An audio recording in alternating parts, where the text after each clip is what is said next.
Hello, hello, hello, my wonderful, beautiful people. Jennifer, hello. Madam Whoop-Ass, what's up, chula mommy? How you doing, baby girl? Mary, what's up? Missy, baby, how are you, mommy? I hope you're feeling great. Well, Brooke! Brooke is in the building. What's up, all my chuletas? Guess what? R. Kelly's trial will begin soon, y'all. Soon. Soon. Let's pray. Let's pray. Let's pray that this gets done and over with already. You heard my daughter? She said, lock him up. Lock him up. Oh, Lord. Karen, Ty, what's up, baby girl? Hello, my family. Hello, hello, hello. Letting you ladies get up in here. Yes, we got some news today. I got my little alarm going. So I got a ding-a-ling-a-ling, and it said, oh, something's going on with R. Kelly. So I took two of the ladies. Yes, finally. Yes. Let's pray to God that everything is good. This is a letter from the government. And what? Hold on. Okay, there's a debate going on in the background. Jacqueline, what's up, baby? Let me, okay. Yeah, that's right, little diva. Ty said, that's right, little diva. Hello, my beautiful ladies. Yes. So, we have a notice today. We got it going on. My alarm went off, like I said. Karen A, hello, sister. What's up, mama? I'm going to let you guys all crawl up in here. Lady Mel, what's up, beautiful? What's up, mama? All right, baby, listening and driving. Please be safe on that road. Don't worry, you ain't got to look at me. I ain't got my face on the screen anyway.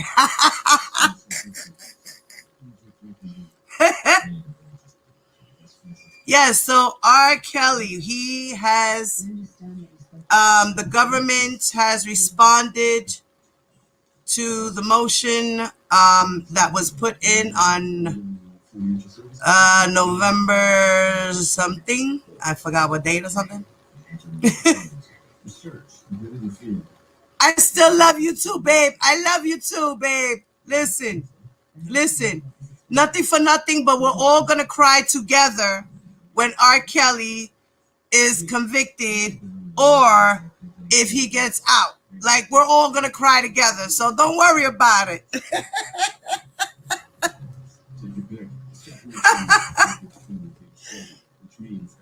We all going to be crying, girl. Girl, don't worry.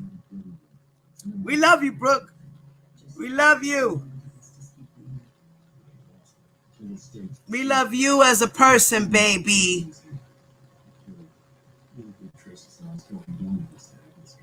Okay. So, yes, girls. Let me get this going. I'm going to share my screen. And I'm also going to show a little video about a voir dire process and what it looks like, so we can have an example in our head of what this process is going to be before the trial starts. Does that sound cool? Yes, ladies, please, everybody. Thank you, Karen.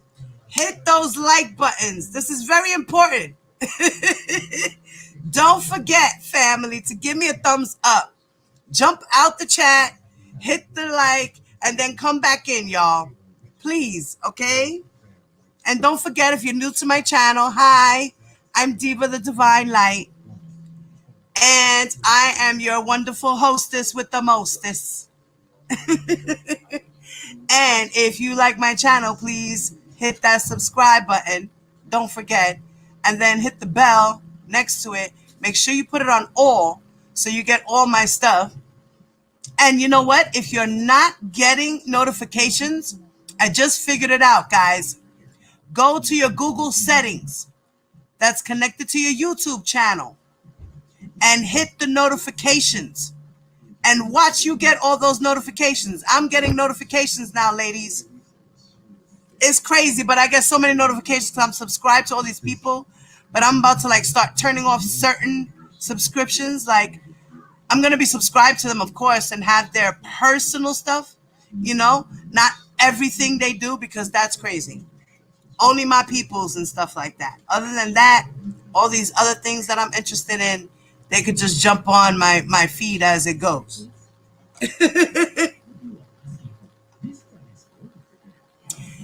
Oh, yes. Yeah. Oh, yes, Jennifer. You're correct. You're absolutely right. Yes, he does owe taxes. Yes.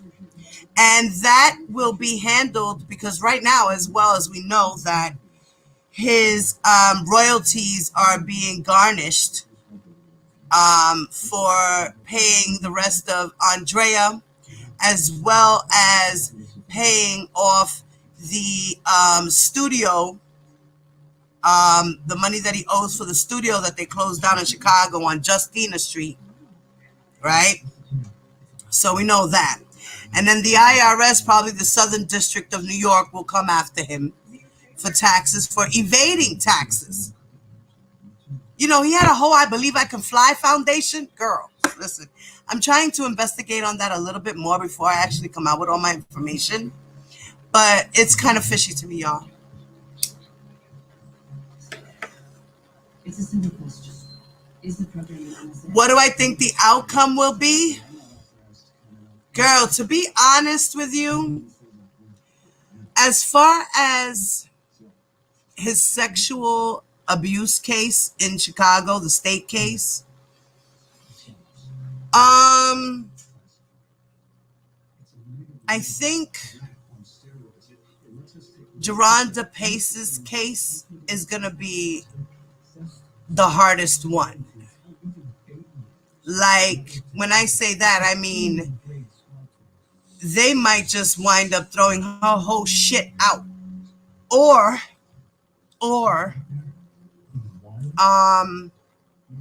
Lanita Carter, yeah, they're going to definitely keep her in there. I believe that. Rashonda Landfair, yeah, that's not slipping by anybody. That's going to be the nail. If anything is going to be the nail on the coffin for this man out of all these girls, I believe it's going to be Rashonda Landfair's case, period. You know, everything else is just a slap on, you know what I mean? Because you know what? They really want to get him for what he did in 2002. Oh, hi, Mama. They want to get him in 2002. Like, you played the government. He played the government. He played them. Do you think they're gonna let him get away with that? That's like right now, also with Jeffrey Epstein, the whole thing with Alex Acosta. He's about to go down too. Because he gave that dude a whole sweet deal who didn't deserve it. And there's some scheme going on. I'm telling you, I have a feeling that Acosta maybe had got slipped some money. Something happened there. They're investigating that shit. Because you know what? That man should have been locked up for life way back then. Mwah, I love you, Mama. What you came up here for, babe? Oh, okay. Oh, okay. Thank you, Mom. Yeah, my mom just came to visit. Sorry, y'all. Yes, Rashonda, I think, is going to bury him. Yes, the Aaliyah marriage as well. But, you see, the whole thing with that is, that's the racketeering, right? So as far as the racketeering case goes, because we got that girl, the state, we got Heather Williams, we have Lanita Carter, Geronda Pace, and Rashonda Landfair, right? Those are the 4 girls in the sexual assault case, in the state case, right? I'm saying to myself, was there 5? Wasn't there a girl added? No, that's the New York. That was New York. So there's 4 girls in the state case, right? Am I right? Yes, Rashonda's gonna testify. Mommy, Brooke, I sent you that Northern District of Illinois transcript. In that transcript, Mommy, it talks about her testifying against him. It says it. It says it. And her family, her father, her mother, everybody's going to testify against him. They are testifying against him. It's a known fact. This isn't rumor. This is in the paperwork. This is what it is. She is testifying. It says she will testify. It doesn't say presumably, maybe, we think so, it could be. It says she will. She's already given a statement to the grand jury. This is how this all came about. If Rashonda Landfair did not give a statement to the grand jury, she would not be one of those witnesses and accusers against them. She went to the grand jury. They approved her whole case. That's what a grand jury is for. Is to see evidence that's on this side of the prosecution and say, okay, wow, we got a shitload of stuff against this guy. Paperwork, videos, DVDs, like all these things, tour dates, all these things matching up to his crimes. Now, the video situation.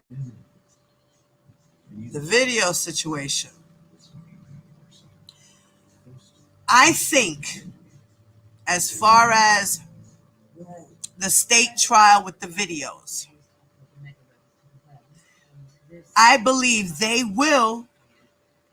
I don't know. I'm just saying my opinion. I think they will throw out Avenatti's evidence. But that's okay. What's up, 100? But that's okay because there's still 3 other tapes involved. So it doesn't matter. It doesn't matter. They could throw out that one tape. It's okay. Whatever Avenatti did and they throw it out, it's okay. It's okay. There's 3 other tapes behind that. You understand? So it's okay. Plus, there's pictures. Now, now, that's what I think about that as far as those videotapes. And she even admitted, it says that she even admitted that it was her on the tape. And she even admitted that was her at her certain age. That she said she was 13. I believe she said she was 13. Okay, so she was 13 when she was having sex with R. Kelly. They got her birth certificate. They know her date of birth. So they can match the date of birth to the year and say, damn, she was 13. She was 14. She was this age. Now they have something to match it at. Before, they didn't have anything. And another thing that's important to this case is the timestamps on those videos. It's very important. If there is no timestamp, there's another chance that shit could get thrown out of court again, like the same thing in 2002. Matrice, what's up, baby? Yes, honey. Honey, I love you, honey. You're my sister. You're welcome, my love. Rico Kelly's never getting out. Okay, it's so sad because I really want to finish with this fight, but I'm being attacked by R. Kelly groupies, and I'm on Kel's side. It's making the fight hard for me. I feel you, sis. You know, I feel you on that. I'm gonna put that up just for you, Mama, because I'm so sorry that you're going through that. That's a shame that you're going through that. You know, like I said, it's the groupies are attacking the supporters, and it's a shame because you guys should all be on one fucking team. Like I said, if you guys were all on one team, y'all be strong as fuck. But too many egos are involved, and that's hard because you have a lot of narcissists. There's narcissists out here, baby. I've been studying everybody.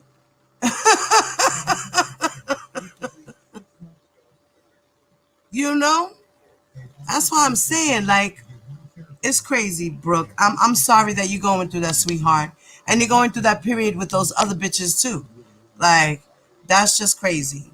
We got haters everywhere. That just means you're doing something right, Brooke. Keep doing you, bitch. Keep doing you. Okay? Fuck everybody else. Do what you do, babe.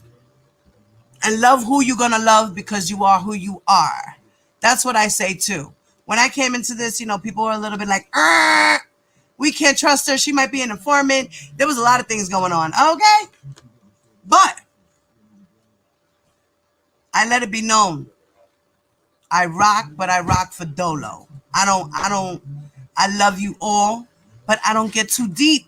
This is the secret to maintaining a good repertoire between you and your subscribers and your people that work with you behind the scenes.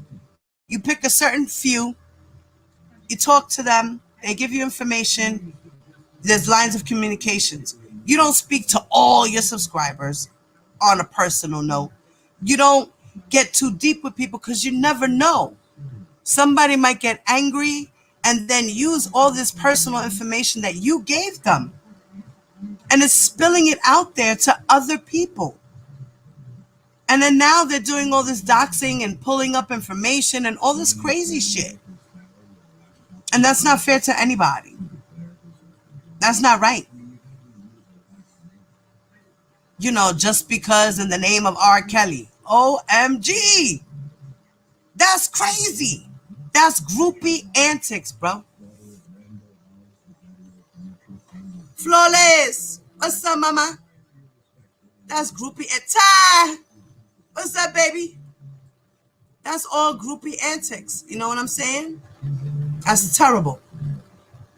So, now let's get down to what we all here for. It's a short little notification letter. Is this where I'm at?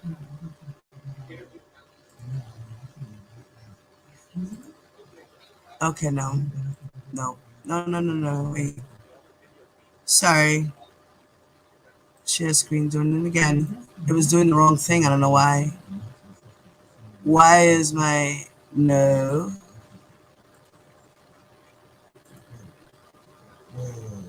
Okay, cancel. Hold on. Oh, here we go. That's why it's. Why did it open like that? Okay.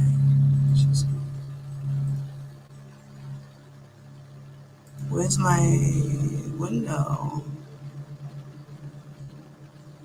Alright, hold on, ladies. I'm having an issue here.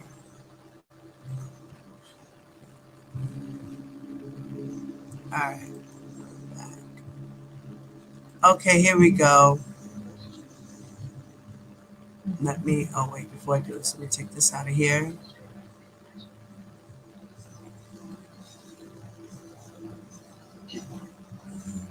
Now I'm going to do this.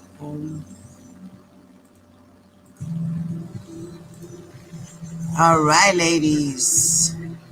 Can we see this on my screen? Can we see the screen? Oh, wait.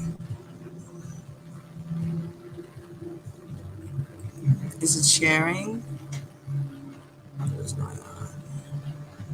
All right, why is my stuff not sharing? This is weird. Okay, hold on. Why is it not sharing my screen?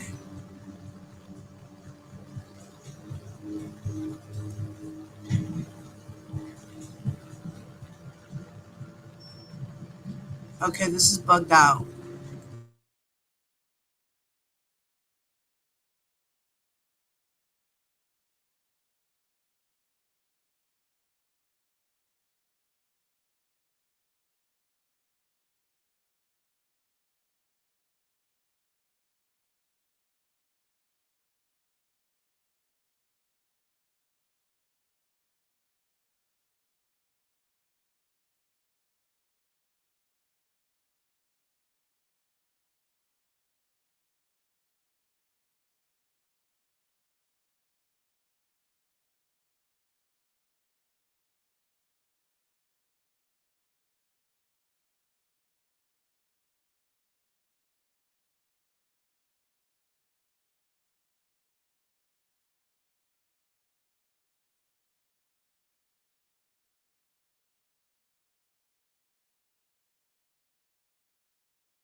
All right, sorry y'all, I was having difficulties. What the hell?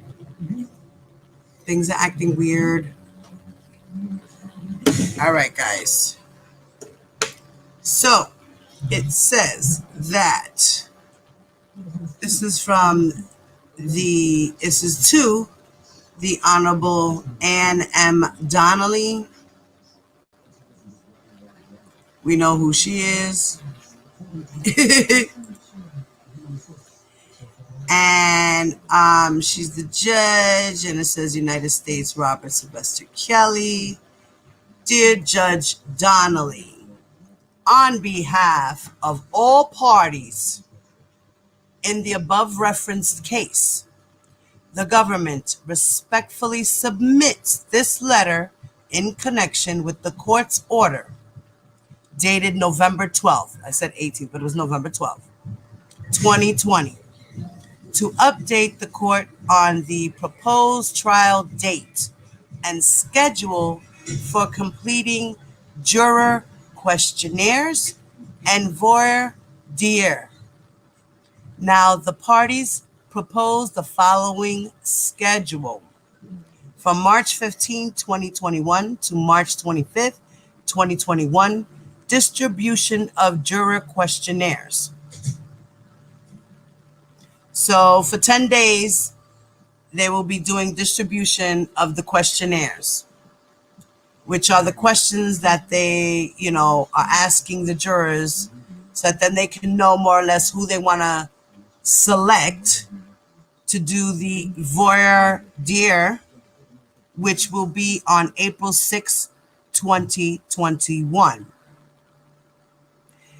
Then on April 7th of 2021, trial commences. So that means that they're going to give the jury their questions to see who they're going to pick to sit at the jurors before they actually pick the people. And then they're going to be a voir dire where they actually sit and do like a little make-believe kind of scenario to them to see if they're biased. They ask them personal questions and so forth and so forth. I have a video here where we're going to go through a little scene of an example of what a voir dire is. And then as of April 7, 2021, trial which will commence, which means that trial should start. So the trial will start the day after they pick all the jurors. Then it says, assuming the court assembles 60 prospective jurors each day, with 30 prospective jurors at a morning session and 30 prospective jurors at an afternoon session. So that's why they're doing it in the one day. That assuming that they can assemble all 60, they're going to split them up 30-30 in that one day. So they're going to have all their jurors ready in one day. They're going to take care of 30 in the daytime and then 30 in the afternoon time. And they said that in total it will take 8.5 days for 500 jurors to receive and complete the questionnaires. So they're giving these people 8.5 days to fill out these questionnaires. They're giving 500 people a chance to be a jury on this trial.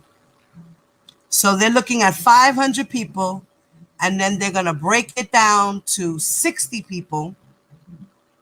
And then from the 60 people, they're going to break it down to, I guess, the 12, right? The 12 plus, I think they usually have 3 or 4 extra people just in case, like something happens to a juror. They fill them in with someone else. So this is a placeholder date. So the parties propose that opening statements and trial testimony begin on the morning following the completion of voir dire. The government further requests that the court exclude time between January 4th of 2021 and April 6th from the speedy trial clock. In other words, they're saying that, you can't, R. Kelly can't complain about he can't say anything, because of the, como se dice, due process. In other words, the speedy trial clock. He can't get upset about the due process because of the fact that such an exclusion is warranted in the interest of the justice in light of the ongoing COVID-19 pandemic. So you can't get mad about that because it's not their fault. They're in the middle of a pandemic and they have to make sure that everything is just right and everybody's accommodated so that this trial can proceed. So it's going to take time. You know what I mean? Remember what they were saying as well. They have to get all the witnesses to be flown in. Then they have to quarantine for 14 days. And all these things have to happen little by little. So they have to get everybody where they need to be so this trial can begin. So they need from January to April to have all this done. Then it says defense counsel's conflict with a proposed trial date in January of 2021 and to allow the defense adequate time to prepare for trial. So the defense has no objection to this request.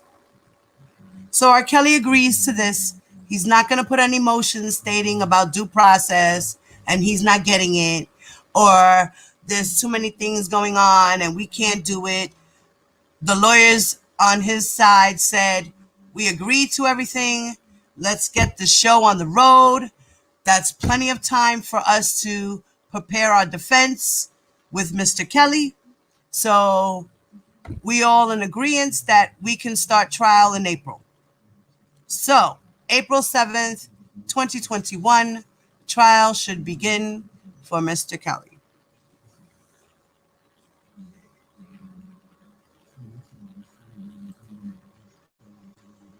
And I wanted to show you guys a little video about a voir dire in action. So this is actually going on. This is a real death that's going, a real jury selection, more or less. Okay.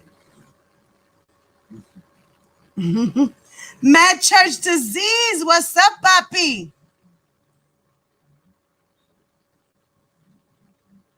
How you doing?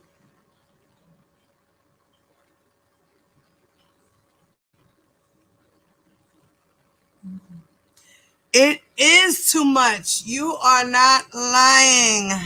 Marcel, you are not lying, bro. This shit is a hot mess. And they need to get the show on the road. And they will. So now he's got from January to April, he's got 4 months to prepare for his trial. You know, I understand it might be hard, but he could do it, bro. Hello, hello, hello. Welcome, Nikisha. Hi, Nikisha. How are you, sweetheart? Nice to meet you. Pleasure to see you. I hope you enjoy my channel and my beautiful people. We are Team Truth. We are warriors, survivors, and we speak truth.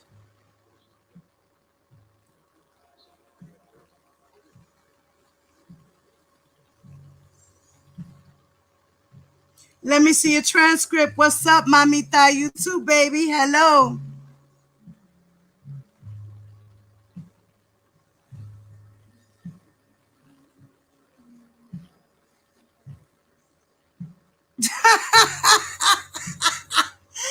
Oh, shit. Let me see your transcript. That's funny. Okay. So welcome, everybody. I'm glad you guys are here. So I'm going to play this video, and we're going to check it out. And this is how the voir dire will go for R. Kelly. So this is how they pick out their jurors. All rise for time session. I'll go to Rob first presiding. Good morning, you may be seated.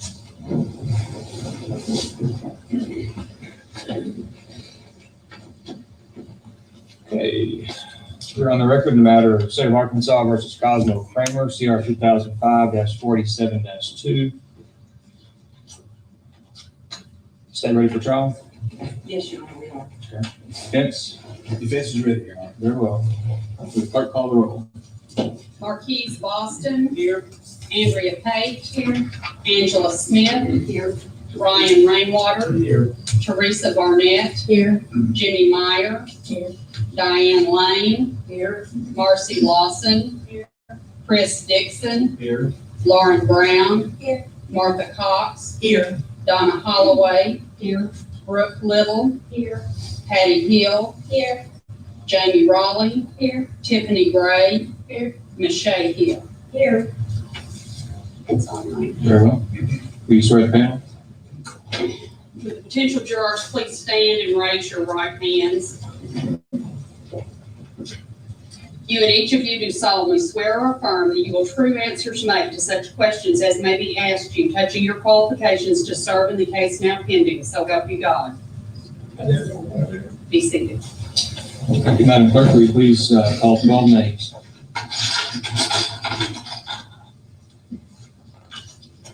Andrea Pate will be juror number 1. As you're seated, please go to the far back row and seat 1, 2, 3 along the back row, and then come back and fill in the second row after when you get to numbers 1, 2, 3. Actually, we need to move the chair down to make it even. So, thanks, Mr. Bailiff, if you don't mind, move that chair down if it fits for our worksheets.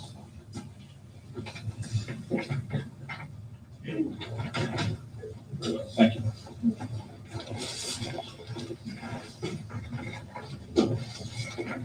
Go ahead.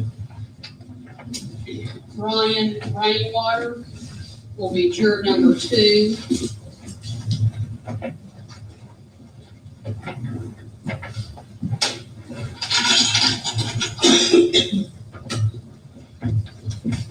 Teresa Barnett will be juror number 3.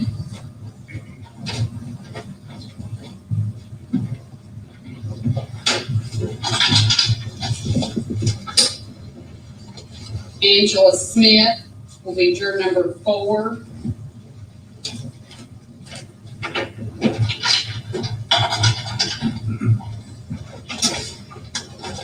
Marquise Boston will be juror number 5.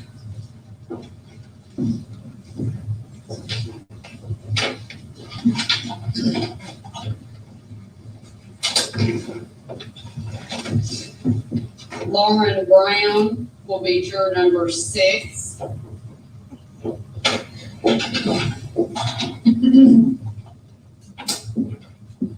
Martha Cox will be juror number 7.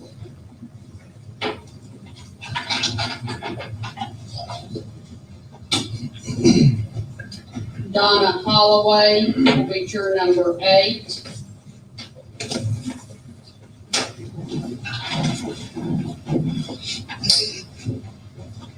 Patty Hill will be juror number 9.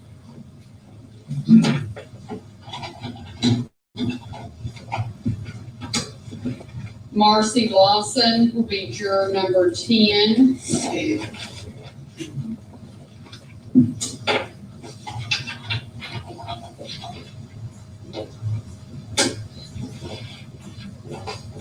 Chris Dixon will be juror number 11.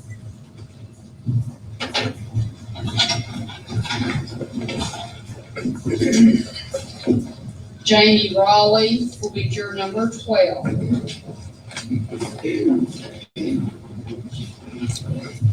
That's what, Mr. Dixon, I see you have, is that a Bluetooth? Yeah. Is it turned off? Yeah. Perfect. It's all.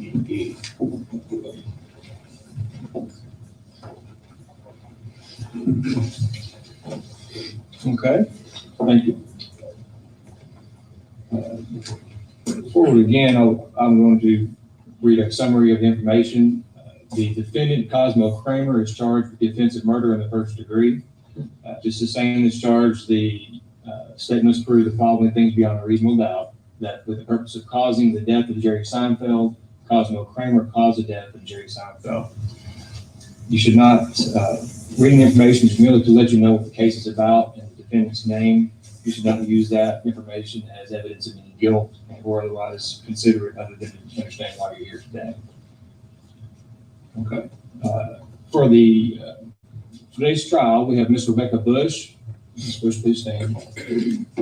Ms. Bush is a deputy prosecuting attorney and will be representing the state. And Mr. Sanders, Mr. Brent Standridge is representing the defendants. Thank you. And the defendant in this case today is this gentleman here at the table. His name is Cosmo Kramer. And there are 3 other witnesses that you will most likely be hearing testimony from during the course of the case. Their names are Elaine Dennis, George Costanza, and Art Vandelay. And the attorneys are going to ask you more questions, but if any of you that are seated or any of you who may be seated in a minute know any of those witnesses or know the attorneys, be sure and speak up when you're asked about that. And also, have any of you heard about this case on television or through newspapers? And there's been a little bit of media coverage on this case. As we go through the process, if you realize that you have heard something, please bring that to the attention of the court or to the attorneys asking the questions, and we'll go into some more about that at that time.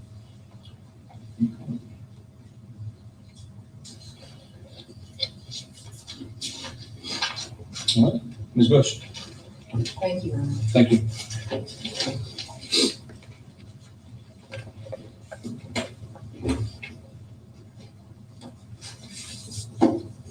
Good morning. Good morning. As the court stated, my name is Rebecca Bush, and I'm the Chief Deputy Prosecutor for Saline County. Now, guys, I have a question. You see how she asks if anybody has known about the case or heard about the case through the media? I have a question. Do you guys think that these people will be honest enough to say yes or no and be honest about it and say, yes, I've heard about it, or no, I haven't? What do you guys think about that? Because they're going to be in Chicago. You know what I mean? Except for the one in New York.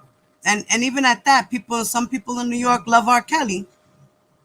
Do you think they will be honest enough to say, yeah, I can, no, I don't really know R. Kelly. I've never heard of him.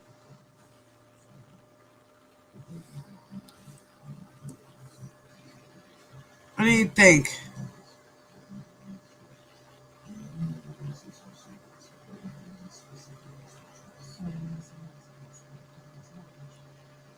What y'all think?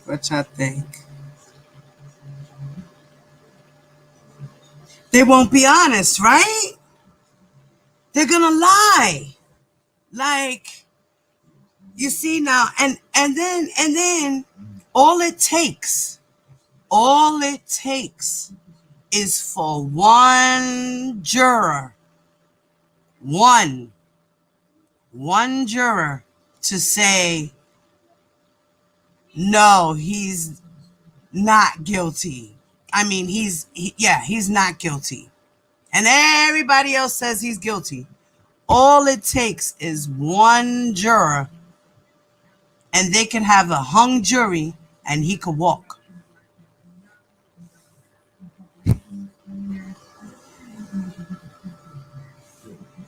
What do you think about that, guys?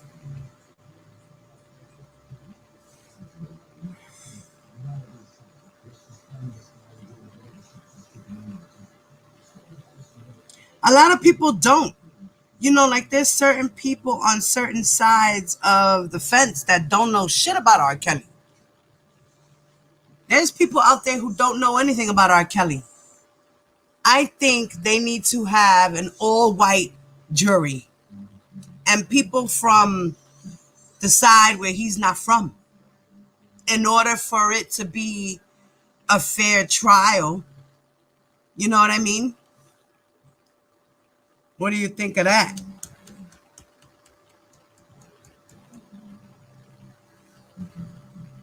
Right. See, right, Karen. A lot of people don't know who R. Kelly is. People do, and then people don't.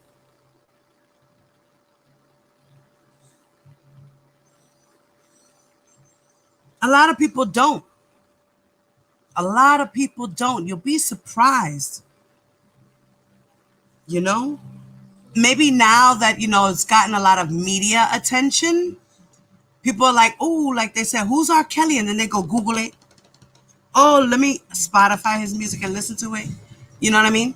Or watch his YouTube videos, streaming, He's still getting paid for all of that, by the way. So that's crazy. So let's continue with this. And it is my privilege to represent the people of the state of Arkansas, and particularly those of Saline County. It's my job, after the police have gathered all the evidence in the case, to take that evidence to court and present it to either a jury, as the case may be in this case, or a judge under a different set of facts. So that's what our job is to do. This is the part of the proceedings that we like to call voir dire, and that's a fancy French term. It means to see and to speak. And this will be our only opportunity, the attorney's only opportunity to speak with you one-on-one and to elicit your responses to some questions to determine whether or not this is the type of case that you can sit as a fair and impartial juror. When you hear that, you think, well, I'm a fair and impartial person. I can be fair and impartial. And I'm sure that you all are. However, there may be something about this particular fact circumstance that might make this case a little bit harder for you to hear fairly and impartially than it would for someone else. What I mean by that is if you had had a child that was killed, per se, by a drunk driver, and this was a drunk driving case, then because of your past experiences, your life experiences, then it would probably be too much for society to ask you to sit on a case that is so similar to what your life experience is. So it's those types of things that we are trying to elicit from you to determine whether you can be fair under this particular fact circumstance. There's no right or wrong answers. We just ask that you speak up, tell us what you really think, and that's important to us, is that you don't hold back and that you give us as much information as you have. Now, the judge read the witness list and he introduced the attorneys and the defendant. Without saying who you might know, is there anyone who recognized any of those names or knows any of those people? Okay. And I'm not seeing any nods, so I'm going to presume that no one knows the witnesses that are going to be called in this case. I'd like to give you a little bit more about the factual circumstance in case there's something that triggers in your mind that you might remember, oh, I did hear about that. So I'm going to give you some facts, and then after that, I'll ask you if, based on these additional facts, whether or not anything in your mind has been triggered, whether or not you remember anything about this, reading about it in the newspaper, receiving an email, a tweet, or anything such as that. The state alleges, and we anticipate that the proof will be at this trial, that on July the 2nd, 2005, officers from the Benton Police Department responded to a call at the Benton home of Cosmo Kramer, who is the defendant in court today. When they arrived, they found a Dodge Ram pickup, which was a truck belonging to Mr. Kramer, and a Cadillac DeVille belonging to the victim, Jerry Seinfeld, and that was in the driveway of the defendant's home. The truck was parked in front of the car, and the car was smashed into the back bumper of the truck. The driver's door of the car was open, and the victim was found in the driver's seat, slumped over the steering wheel. He was bleeding from a gunshot wound to the neck. When the police arrived, Kramer was standing in the middle of the front yard, and he told police that Seinfeld was a crack pusher and that he had shot him. The victim later died from his injuries. Now, is there anyone, based on that circumstance, which was a little bit more than just an allegation of murder, does anyone recall reading anything about this particular incident in the newspaper, watching it on TV, anything like that? You see how they try to find out, like, this is crazy. Are people really gonna be? I'm leery about this shit. I'm really leery about this. Is this going to be a fair trial? Like, are people going to lie?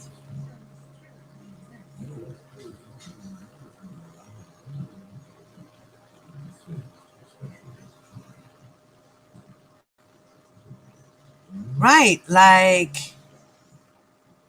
people, she asked about if you've ever seen tweets, if you've ever seen it on social media in any way, type of way, or the newspaper, or you watched it on the TV.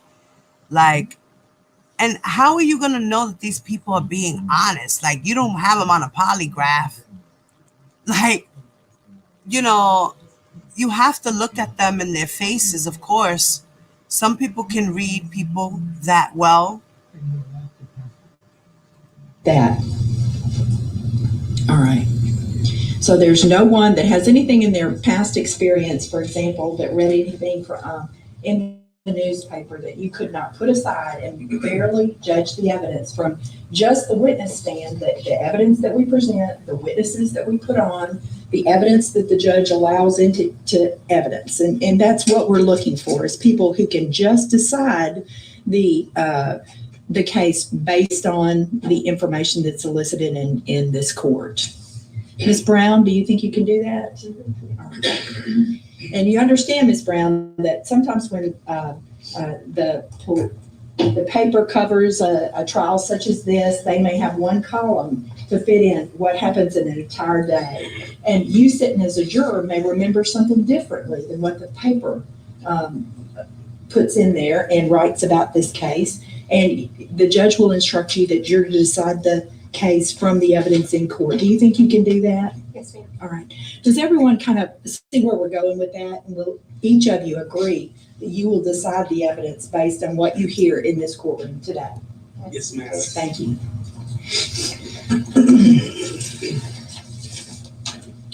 Is there anyone here who's been the victim of a crime? Okay, I saw a couple of hands. Mr. Boston? My car was broken into. Okay, and when did that happen?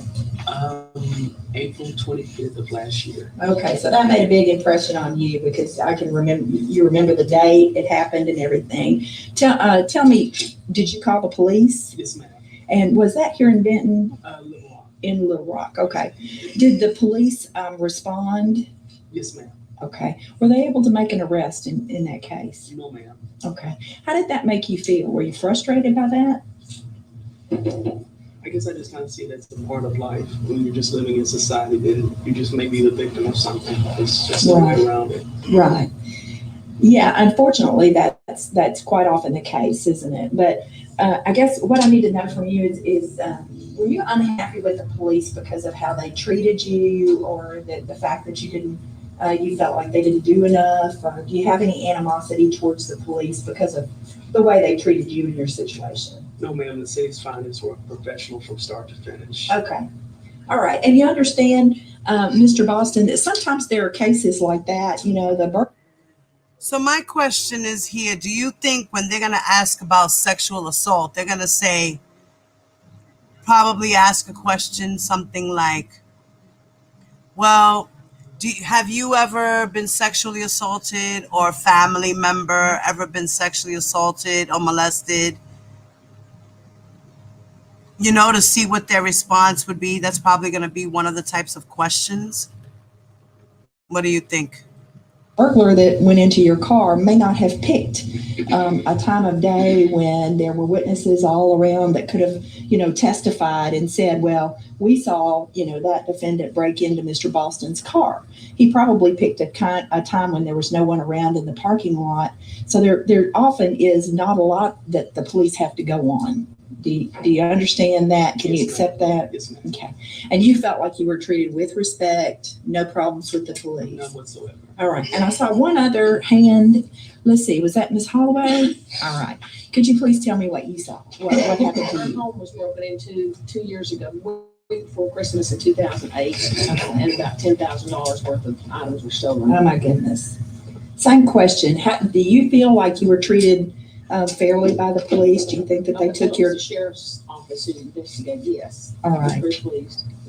Same thing. People that break into houses, people that break into cars, they don't typically do that when there's anyone around to testify against them. Did you think that the police did a good job? Yes. They never caught the criminals, but they did a good job. Okay. They didn't have anything to work with. So All right. no one saw anything. All right. So that past experience doesn't color the way you're going to view the evidence in this case in any way. All right. Thank you. So they ask people about their personal experiences with police.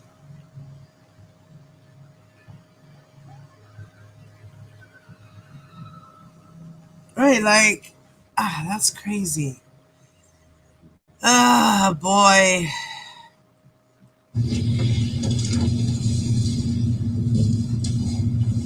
Now, you're going to hear as the judge reads you some instructions later on in the trial, you're going to hear the word reasonable over and over again. And I think a lot of times when people come into a courtroom, they expect that there's something magical that goes on here. And while we do have a very good system of justice in our country, we want people to come in and bring their common sense and experiences into the courtroom and judge the evidence based on their common sense and reason. Will each of you agree with me and promise me that you will use your common sense and reason in evaluating the evidence that you're going to hear here in court today? Yes, ma'am. Thank you. Now, has anyone ever been a juror before? Mr. Boston, how long ago was it that you served as a juror? This is 2010. I would say 2002. All right. I was wondering you all could look it up. Well, that's not necessary. We don't have to have the exact date, but what we want to know from that experience is what kind of case it was? This was a case where the way it was presented to us that this was a drug deal gone bad, and this drug dealer was accused of stealing someone's car. The drug dealer said that the car was payment for some drugs, so we had to decide if the drug dealer was telling the truth or not. Okay, so from what I'm hearing you, this was a criminal case. Somebody was charged with a crime. Yes, ma'am. All right, and you had to hear the evidence and decide whether or not they were guilty or not guilty. Yes, ma'am. Is that right? Yes, ma'am. Okay, and did you happen to be the foreman in that case? No, ma'am. All right. And then I saw someone else's hand over here. Who did I see that had also been a juror? All right.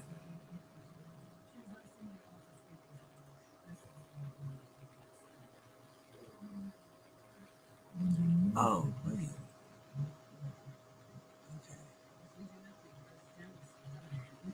All right, guys. Let me. So, what do you guys think about all of that crazy stuff, huh? How do you think this is gonna go?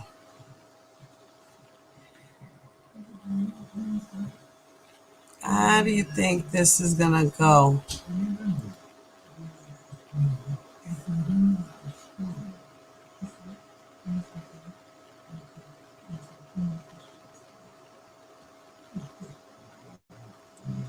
Maybe he'll take a plea deal. Maybe he'll take a plea deal.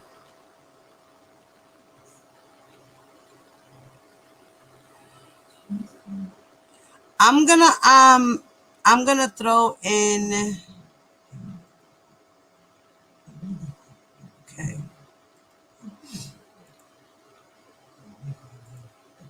I'm gonna throw in the StreamYard if anybody wants to come and jump in and have their comment and say something.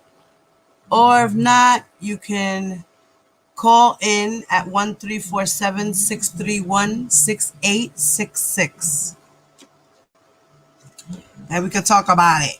We can talk about it, guys. It all depends on the, yeah, right. And the evidence that they have, like I said, there's a lot of shit, y'all. I had went through the discovery here on my channel as well. I did one part of discovery, which I didn't even get to finish because it was just so much shit. It was so much stuff. Like, for real.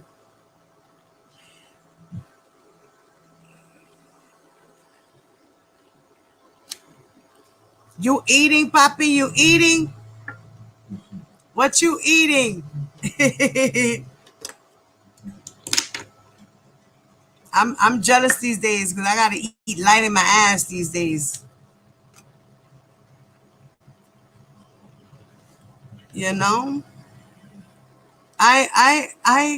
The smartest thing would be for him to take a plea deal. Like, if when he starts to prepare now and all the evidence they have against him, like, how is he going to fight that? What is he supposed to say? Like, what is he going to say when, the prosecutors say, well, look, we have here this video of Mr. Kelly coming out of this hotel room in this hotel suite on this day, and here we have the young lady coming into the hotel at this time, and then 3 hours later, Mr. Kelly shows up. First comes his handler to announce him, and then he leaves, and then Mr. Kelly comes in. He's in there for about an hour or two, maybe, and then leaves. And then all of a sudden you see 2 hours later, he's in the same hotel on another floor, going into another room where he's either sleeping in or there's another girl waiting. How are you going to fight that? What are you going to say? Every last video is not you? Are you going to say, okay, well, that wasn't me. That was put together. Somebody slapped my face on the video camera. Those aren't my people. This is a whole fake scene. That's not really the girl. What is his defense going to be for those digital footprints? I want to know. Okay. I want to know. We need a fuck R. Kelly rally. Oh, man. Oh, mashed potatoes and rump roast. Oh, Lord. I want some smell-o-vision right now. That sounds good. Oh, man. Like, when he realizes he's not going to get off scot-free like the last time. He's not going to get off. He's not going to get off scot-free. He's not. They might. Oh, who's in here? Okay, hold on.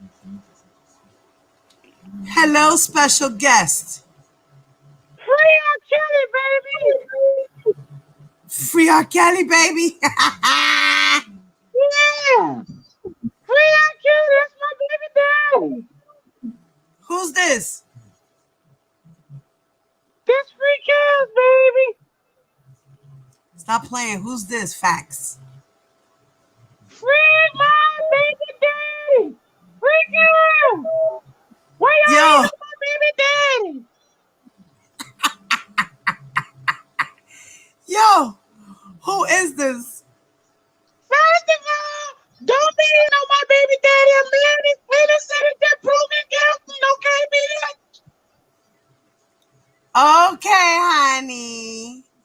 Free my baby daddy! I'm going to free your baby daddy, honey. I don't know how I'm going to help you do it. I'm going to help him. Don't worry. He'll be okay. Well, first of all, you need to understand something, okay? You need to understand a man is innocent until proven guilty. You know damn well that's a double jeopardy. Double jeopardy, girl. Let me explain to you about double jeopardy. Should I break it down to you? Since you're here and you're my special guest, maybe I can show you a video so you can learn. It's, these things, I have a lot of learning tools in my stash pile that can help people like you to understand things. Well, Does that sound cool with you? Show me, baby. You want me to show you, baby? Okay, I'm going to show you, baby. Anybody want to help our special guests in here and explain to them double jeopardy?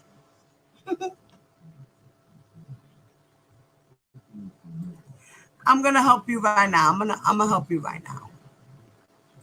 I'm going to explain to you double jeopardy. Where's my list? Okay. Guys, can we explain to this special guest of mine what is double jeopardy? Does anybody know what double jeopardy is? Let me see. Okay, can I?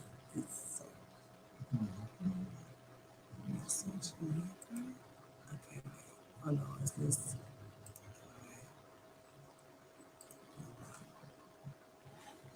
I'm going to explain to you what double jeopardy is, okay?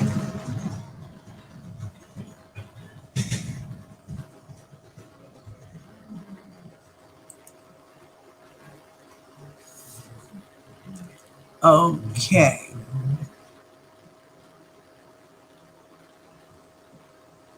Let me see.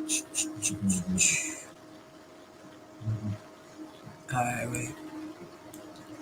I'm not mistaken. Here we go.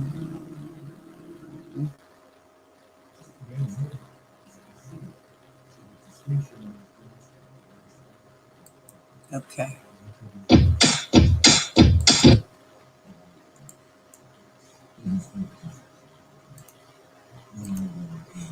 Okay, special guest, you still there? Special guest, you still there?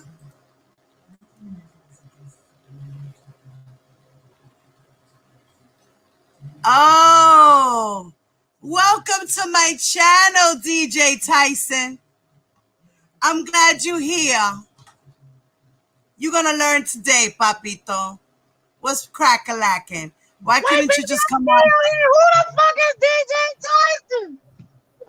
Why can't you just be you, man? Come on now. Stop being stupid.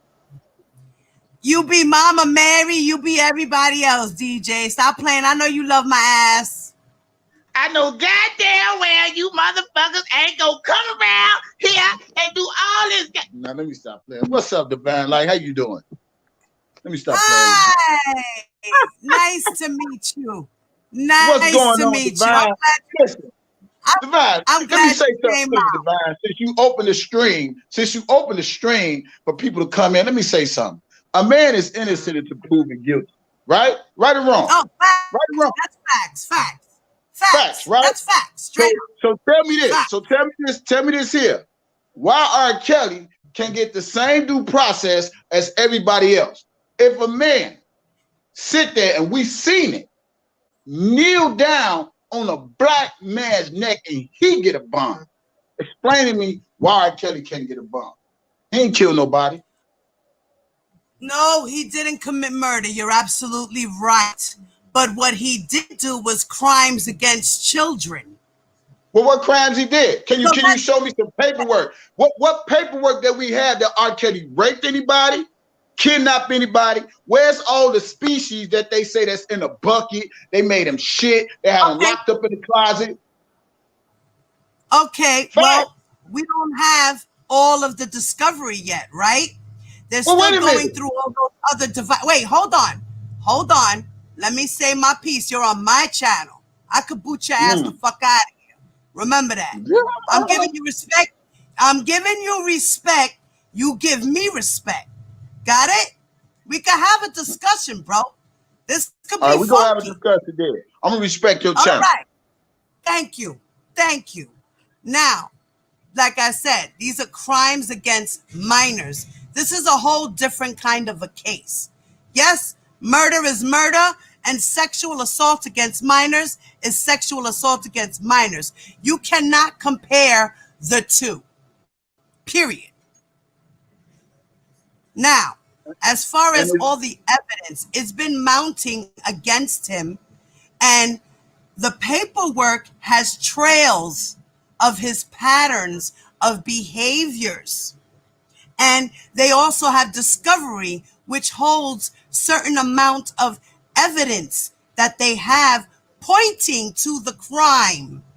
Now, once he goes to court, this will all be presented, and then the jury will have their say-so. And that's it. Like, at the end of the day, all we are doing is examining paperwork, interviews, the girls' lives, the boys' lives, the camp's lives, the handlers' lives. That's all we can do. We, what about the we as the people are not the judge and jury. We are just people with opinions. So I don't understand why you people, hold up. I don't understand why you people are so mad at us. No. Let's correct something. First of all, I'm not mad at anybody. You know, opinions are like assholes. Everybody got them. You entitled to your opinion just like I'm entitled to my opinion. Now, when we talk about these alleged victims, all these alleged victims said R. Kelly beat him. Correct? Not all of them. Not all of them. No. Let me say something. All these alleged victims said R. Kelly. Well, some of them said he beat him. Some of them said he had him locked up in rooms. Some of them said he starved him. Correct? Yes. Correct. Yes. And you see the latest video by Azriel where she making a rap. She said he made her go without no food, no phone, locked in the room, no place to go. Correct? You heard it. Yes. Okay then. Now, Oh, wait, hold on 1 second. Hold on 1 second. Hold on 1 second, Mike. Hold on 1 second. I got a call. Give me 1 second. okay. I ain't paying attention to the chat because y'all ain't got no sense. What y'all say on Facebook?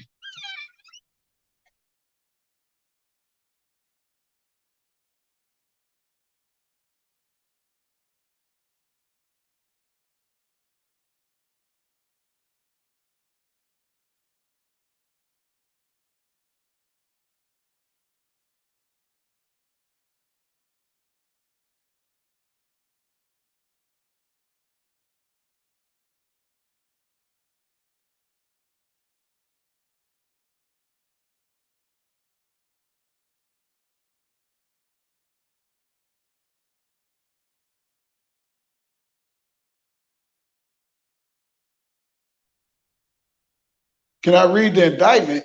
Can y'all read Larry's indictment? If you can read Larry's indictment, I can read R. Okay. Kelly's indictment. Larry is not on trial here. We're not talking about Larry. We're talking about R. Okay, then. Kelly. I'm just responding to the people there. Now, Larry has his own hey, Divine business. Light. That's his Hold on. business. I respect your chat. I gave you the flow. Now let me finish what we left off at, right? Yeah, go ahead. Now, Go ahead. you know the latest song came out. She said R. Kelly had her locked in the room. He didn't feed her. She didn't have no phone. You heard all that in the rap, right? Correct? Yeah. Now, I'm sure you watched The Presidents, right? Yep. Correct? I'm sure you watched Gayle King, right? Yep. Now, Azriel did not say that she always had a phone. She did not want to talk to her parents because her parents was bugging. Did she not say that? She said that in the wait. No. Wait. She Divine, said that. come on, man. Now you say I'm a guest, and we gonna keep this shit real. Let's keep it real. Listen, Divine, listen. DJ. Out of her own mouth, with her sitting next to her daddy on the survived president. You're not understanding the whole story. No. I'm understanding. I'm understanding. I'm understanding. What your problem is. Listen. I'm gonna tell you what your problem is. I'm gonna tell you what your problem is. Okay? Your problem is you keep misleading people. You're reading things and you're not reading them right. You're not. You're not understanding what the fuck is going on. First of all, she had contact with her parents up until R. Kelly said, fuck that. Give me your phone, bitch. You not talking to your family anymore because I said so. And if you speak about your family, I'ma bust your face. How about that? She sat next to her daddy. She sit up there and said, R. Kelly told me to call you. She said, R. Kelly said, is this your mama number? Is this your daddy number? He said, call your mama, call your daddy. This is what she said to her daddy in her face. We gonna let's keep it real. Did you forget that this all happened in the beginning until he decided to cut her off? Hello. Yes, they had communication. Angelo even said, yes, they had communication. Once the parents lost communication with their child, that's when shit popped off. And what did Azriel say? Started getting concerned. Okay, I give you that point. Point improvement. But what did Azriel say? She told her daddy in her face when she turned 18, she said she felt like she was grown. She didn't want to talk to her parents because they kept nagging. Again, she said out of her own grown mouth. And I don't see R. Kelly sitting next to her, coercing her. She said, don't even stunt. You knew where I was. R. Kelly told me to call you, and I said I do not want to call them because I'll be biggering and this, that, and the other. She said that to her daddy in his face. Why do people want to cover up for what's being said and being put out there? R. Kelly coerces people, bro. How can he coerce her when he in jail? Are you serious? Did he coerce her when he was next to her daddy? You not know anything about abusive relationships? You should know. Divine. You had one. Divine. You had one. You left one for 19 No, I ain't had shit. That's the narrative y'all want to put out. That's the narrative you want to put out. I ain't had What is shit. the narrative? There ain't no narrative. That's the Your whole wife narrative, put it the up same way there. y'all do In R. black Kelly. and white. That's the She narrative. cried But about how Divine, she was in an Divine, abusive relationship. Divine, let me She ask you a cried. question.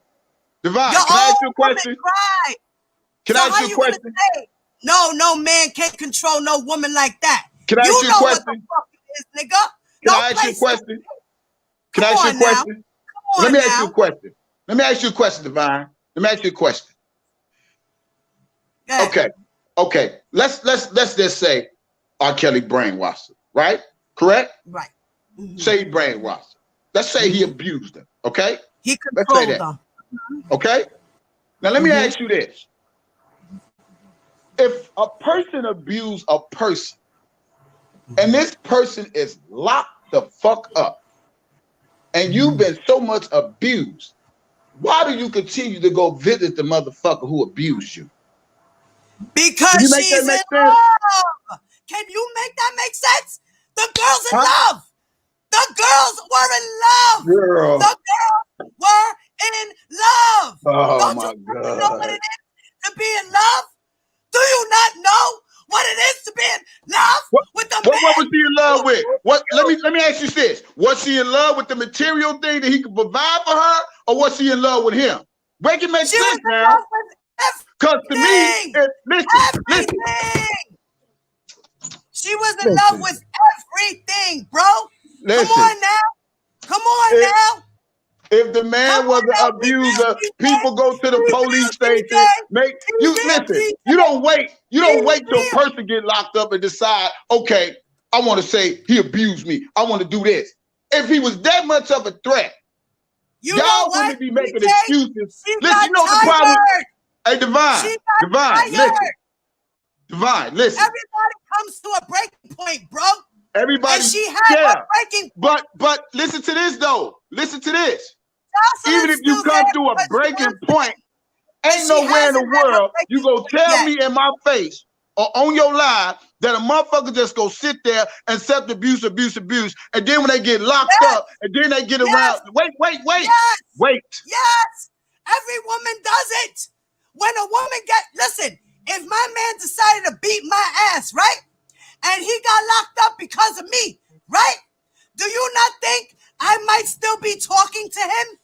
Yes, I will, because it's going to take time for me to let it go. Do you understand? It's not that easy for a woman to just forget about her abuser, especially if she's been with him for a long period of time. Especially if she's a gold digger, right? If you've never been in an abusive situation, people will never understand. Never. I ain't buying it. I can't buy it. If that's your excuse, that's your opinion. If you've never been in an abusive relationship, or you've never actually been the abuser, you will never understand. Don't tell me no. Don't tell me no. I've been there. That's your opinion. I understand that. I understand what you're saying. I'm listening exactly what you're saying. Statistically, these are facts. Divine, I hear every word you saying. That you entitled to your own opinion. But in this case, in this situation, this is a whole fucking different scenario. Okay? How is this different? You know why it's different? Let me tell you why it's different. You know why it's different? You know why it's different? Can I tell you? I'll let you talk. I'll let you talk. You know why it's different? Because it's our motherfucking Kelly. He's just not the ordinary around the block dude. You know what I'm saying? That don't mean shit. At the end of the day, he's a human. He bleeds. I bleed. He's a man at the end of the day. But he's a human with wealth and fame. It's a big difference. Versus a nigga on the corner around the street. It's a big difference. Listen, there's lots of women that fuck with niggas that abuse them. You hear me? Are you listening to me? There's a lot of women that fuck with niggas that abuse them. And goddamn it, some of them went to jail, and goddamn it, some of them can wait till they get back out of jail because they missed that motherfucker. And some of them say, fuck that nigga in jail. Period. Exactly. Some of them do that. In this case, listen, Divine. In this case, let me tell you how this went, Divine. Look at what you just said. How can you not understand what the women are going through and look at what you I just understand what said? you're saying, Divine. But when you look at this case, Azriel went over Larry's house. Larry said it took his family, his sister, his grandmama, his daughter, his uncle, his niece, his all the people. Come on, man. You need to open up. Praise. I'm glad. Come on. Come on. Y'all, man, I ain't on that bus. I'm not on that bus. I understand some people go through some shit, but ain't no mother. I'm glad that she had support to go and watch the documentary, okay? Because she needed to see that. Because she knew what he was doing. Oh, God. Oh, my God. Hey, Divine. Divine. He didn't, she ain't didn't no know that he had motherfucker been finna ride this around girl. in no $40,000 car and living their life, getting their hair done, their nails done, their titties done. Go see the man 4, 5, 6 months, and all of a sudden he's this, he's that, he's this, he's that. That's a bunch of bullshit, and you know exactly what I'm saying. She deserves every piece of jewelry, bag, clothes, everything that he done bought for her. She deserves it. Who said so? Okay? Who said she so? She deserves it. Every last but woman. Who said so? Her daddy? Who said so? Her dad? Every last woman that went with this man deserves something from him because he treated them like shit. Okay? And that's how he kept them there. Because they kept buying, and he kept buying them things and buying them things and saying, "Oh my God, I'm sorry that I slapped you, but I love you. Can you please forgive me?" A nigga ain't never bought you nothing? He ain't never slapped the shit out of me and then bought me nothing. Then. No. But was you there? Was you there when he smacked the shit out of her? Because these just allegations. Listen, these just allegations. Was you there? All this shit is just hearsay. This is just hearsay. What's up? Why you got this bum on your channel sitting up there talking all that shit? Because this bum got a voice just like you do. You can't never produce Why the fuck you come on? With your raggedy, Why you come musty, on? funky, Why you dirty, come on? Evidently, you must want to hear what this bum got to say. That's why you on here. That's why I'm here. Because niggas like you on my dick, and that's why you came on here, because you want to hear what this... with your little dick ass pulling your pants all up, trying to shake some shit that ain't even in your pocket with your little 3 balls having ass. Nigga, please. Go somewhere and get a job and quit trying to talk shit. Don't get mad at me. Don't get mad at me. Ain't nobody mad at you talking about people jealous. Pussy, everybody got jobs but your ass. Jealous. That's why you here. Jealous of what? That's why you here. here. You got somewhere to live. Look, you beg every day for people to pay your bills. Let the lady talk. Every day for people to pay your bills. Hit my cash app. Hit my cash app. Do the cash app dance. Yeah, cash app me now. Cash app me now. Nigga, I wouldn't cash app you or your mama. Fuck you. Cash app me now. Now. R. Kelly is not getting out of jail. Period. That's Deal mad. with that. R. Kelly ain't going no goddamn jail. That's money hungry hoes. Stop playing. How you gonna pay your bills next month? Did your subscribers give you some money? Gold diggers. Nobody over here is money hungry hoes, DJ. Just some gold diggers. Not at all. Not at all. You got them weak ass people over there with their little Section 8. Their mom and their daddy should have taught them how to get a job. Their mom and their daddy should have taught them how to get a job. No. You know who should have taught them? You know who should have taught them how to get a job? You know who should have taught them? R. Kelly, because he took them from their family. He should have taught them how to fucking get a job. He should have taught them how to get a job since he had them in their. Angelo was pimping his daughter. He was pimping her. He should have done something for his girlfriends that he loves so much, right? He ain't got to do shit for her. She was fine where she was. She was fine where she was. She wasn't thinking about her singing career when she was with R. Kelly. She was fine riding his whips, getting her hair done, doing what she doing, Birkin bag. She wasn't riding his whips at all. She was materialistic like no other chick. She ain't no different. She just fuck with a celebrity. That's it. That's all. Y'all niggas got this shit twisted. She was 17 and this, that, and that. Kill me with that. She was 17 and he kidnapped her. Listen, he kidnapped her. He kidnapped her. He did. He kidnapped her. He kidnapped her. Even while he was in jail. Even while he was in jail. Hello, you asshole. Even while he was in jail. He kidnapped her. Divine. He kidnapped her when she was 17 years old. He kidnapped her from Florida to motherfucking Chicago, and then decided to travel with her interstate for his own purposes, to have sexual gratification. What's up, Blade? I want to ask a quick question. Just a Yeah, fair mama. question. So, for decades, R. Kelly has been denying that he was not married to Aaliyah, right? Uh-huh. Right? He's never married her. The marriage is a lie, right? Uh-huh. So why did Greenberg, if this did not happen and it's all a lie, why did Greenberg did an interview saying that he was married to a 15-year-old? Thank you, Blade. Thank you. Why did his new lawyer admit to a marriage that his client has been denying for decades? Mm-hmm. Good question. Because if this is your lawyer, if it's true, which it is true, why would your You went out, mama. Your volume went out, Blade. Blade, I think you're on mute, mommy. I think Blade went mute on me. Let me see. Blade, we don't hear you, sis. Come out and come back in, Blade. Oh, got you. I got you again. Go ahead.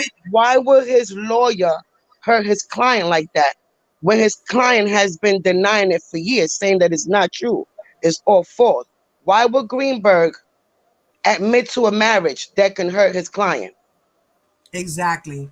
Because they brought the paperwork out in court and slapped Greenberg. Which I know, but he left. Yeah, he left. Well, DJ left. I really wanted him to answer me that, because he's like, well, so the parents should have taught him. He just made a comment saying the parents should have taught them how to get a job. Did your mother teach you how to get a job? Because obviously right now, R. Kelly is your whole life, your way of living, your roof over your head, your car, your food, is all R. Kelly. Right. So when this is all said and done with, what other commentary do you have to bring to your table? Exactly. Because you're not working, like he said. Hoes. Please. Girl, I give it to you. I don't know why you even had him on your platform. You're losing brain cells. First of all, you cannot have a conversation with an abuser. He's not going to admit to anything. Exactly. He's not going to admit to it. So it was you losing brain cells, arguing, going back and forth with this ignorant ass leprechaun. Yes. You ain't lying. That's why I booted him. Because you know what? It makes no sense for me to be going back and forth, because he's not going to admit. It's a waste of time. Listen, they already have, they're delusional. They have it set up in their mind. This is what it is. The paperwork is there. The porn tape is there. The marriage is there. It's a waste of time at this point. To even try to do it with ignorant, dysfunctional motherfuckers like him. Like, it's a waste of time and brain cells. So much power. I didn't even know who he was at first, but then I was like, yo. And then I went and I looked at the thing, and like it says like the bio or whatever. Then I looked at the bio and I said, oh, DJ Tyson, really? And first of all, okay, let's say if the girls who deal with him, why didn't he teach them how to hustle? Why didn't he teach them how to come up on the game? Right. If I'm gonna be with a man, we're gonna make each other come up. Right. So if you're there with this man and he's already up there, why you got all these girls behind the scenes wearing sweatpants and none of them got to come up behind Kaun, the light-skinned girl? That's the only one. Look, DJ Tyson's back. You ready for him? I'm not here to disrespect him, I'm here. but he was not gonna, huh? Okay. I'm here. Jahel What's is up, here. late? Oh, I thought it was him because I was going to say I will not do the Oh disrespect. no, he's back. It's me. You know No, what? I think I didn't add him yet, y'all. I didn't add him okay. yet. We're I not gonna think I have tolerate the figured it out, disrespect. guys. Listen, I think I figured it out, y'all. Listen to me. Okay, Okay. DJ, he feels like that no woman should ever, okay, have to leave a man regardless of what he does to her. Okay. Right. It doesn't listen to me, because she got bags, she got weave, she got nails, she drive a car that's not in her name. She got everything that she needs. So what if he go upside her head every once in a while because she can't mind her fucking manners? See, this is the type of mentality that these type of niggas have. You understand what I'm saying? It doesn't matter. It doesn't matter that she had to fuck 5 men in one day. That shit doesn't matter, because when she gets done, all she has is a Birkin bag next to her. See, this is the type of mentality that these hoe ass niggas have. You gotta leave them where they at, bruh. That boy mama left him at 15 years old, and you think he knows what the fuck a man is supposed to do for a woman? Hell no. Are you serious? Yeah, you can make children all motherfucking day, bruh. You can do that all day. But being a father, being a man is two different goddamn things. Say that shit again. Listen to me, y'all. Y'all gotta understand the mentality of these motherfuckers. The women are damaged, and if they not damaged, they ain't got no niggas leading them in their household. They ain't got no fathers loving on them, telling them they love. My daddy in there right motherfucking now, eating food that I cook. You understand? Because he taught me, you don't ever, I don't give a damn what's going on in your life. You don't never let a man belittle you to be nothing just because he got money. Right. You never do that. Now, just think of me if my father and my mother would have left me at 15. Would I have had those morals? Would I have had those values? Would I have been the upstanding citizen and a pillar to my community that I am right now? Absolutely not. Because I did not have that. I didn't have that taught behavior that these motherfuckers think that it's cool to come from the hood. Who the fuck want to be raised in the hood? Right. It wasn't your choice to be raised in the hood. They don't understand that shit. To be brought in, and if you're gonna bring him in divine, he better be. This shit is wicked, bro. Yes, the mentality of these niggas is all fucked you can up. do whatever it is that you want, but you know we real about this. We're going to get right back at him, and we're going to be disrespectful too. That's fine. I'm trying not to be. I really want to understand, and that's why I didn't say nothing at the beginning, yo. That's why I didn't say nothing, because I really want to understand where the fuck this nigga coming from. But I get it now, because guess what? He would dick ride the fuck out of R. Kelly too, as long as he got an apartment, lights, water, gas, an air fryer, and all that shit. You see what I'm saying? He's the one that called. Okay, hold on. This is where I get confused about. His brothers can't say nothing bad about him, right? And make amends with R. Kelly or R. Kelly with his brothers.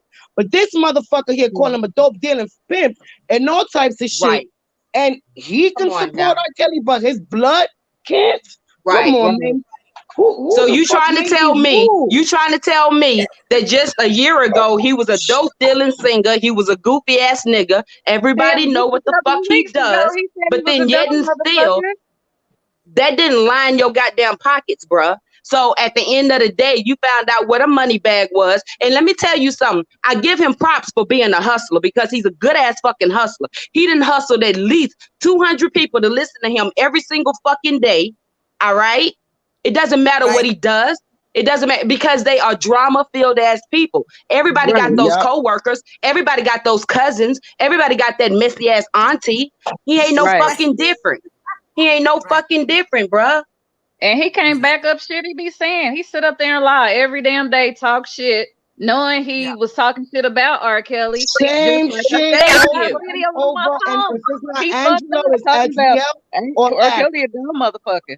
Same thing Right. over and over again. What else do you He bring never to your has channel? new things to talk about. He's always trying to talk about the same shit. Now he's back again. Now, guys, Bring him on. DJ, Bring him on. We ain't never Bring him scared. on, all but right, just you Bring better him tell on. him. You I'm gonna better tell be you right now. respectful. I'm gonna tell you right now, be respectful, or I'm gonna throw you out. I will boot you out. So let the ladies talk. We're gonna have a normal panel so that everybody can hear each other. Got it? All right. All right. Now, Blade, hold on, because Blade had a question for you Let me first. Let I her know ask you you. heard my question, so I ain't no. gonna repeat it Let again. me address something Everybody real else quick. mute and let them answer. Mute. That's cute. Can I address something real quick? Mute ladies. Go ahead. Now, I don't know who the lady is talking about what I'm used to and this, that, and the other. That's not even my thought. First of all, a person is entitled to do what they want to do. Period. So I'm not in the mind of, because it's R. Kelly, they can't do this. Anybody could leave R. Kelly, but can he tell them no as well? That's what y'all ain't understanding. Just because R. Kelly went through a 2008 trial, that doesn't mean he still has the right to say no to these women. He can say no, I don't want to deal with you, or none of that. And it seems like when things didn't went these women's way, everybody brought up his past to try to haunt him. Now let me tell you something. I am against abuse. I am against rape victims. R. Kelly didn't abuse them. We wasn't there. All this is just speculations. A man is not guilty by public opinion. A man is only guilty by the law. Once we get that through our head, we'll be better people. And I'm not trying to make y'all be pro R. Kelly. Be what you be.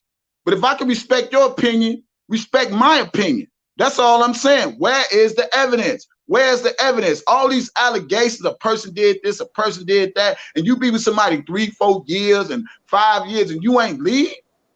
Come on, man. Y'all ain't gonna tell me. Y'all not gonna. Okay, so I got an answer. I got an answer. So mute yourself like I muted myself, and I'll answer you. Go ahead. All right. So here it is. Bruh, think about this, okay? You keep on saying that same fucking shit, right? But you believe everything in Larry's indictment. Every time y'all pull up somebody's stuff, you believe everything in Dana's indictment or everything that Dana, not indictment, I'm sorry, everything on Dana's background. We believe everything on your background, but that's your public opinion. See, my whole thing is you don't have to get on your YouTube every single day and bash the same 4 people because truth be told, Azriel is your least fucking worry. Angelo ain't your worry. Larry is just doing commentary like you are. Levi, that's his cousin. What? I don't give a fuck. But at the end of the day, you don't have to go so fucking hard like that. If you think that this man is innocent, he innocent. It is what it is. But at the same time, Kevin Terrell, you do not have to hustle these people so fucking hard just to have a lifestyle, just to have a living. This shit is crazy, bruh. And that's real life. And I'll mute myself and let somebody else talk. Now let me say this. Let me say this about the Larry situation. First of all, when Larry came on the scene, Larry came with a mask. And second of all, Larry you wasn't there. You wasn't there though. That's my whole thing. Wait a minute. That's my whole thing, bro. You wasn't there. Hold on. Wait a minute, Key, because I could answer this. One, Can I respond about the Larry shit? The same way you said we wasn't there for R. Kelly, you wasn't there when Larry first came out. And I know that for a fact you was not there. Can I respond to her I'm responding what you say, so you can keep Larry out of this. But the difference between Larry and R. Kelly, Larry pleaded guilty. R. Kelly didn't plead guilty. Okay? The difference between Larry is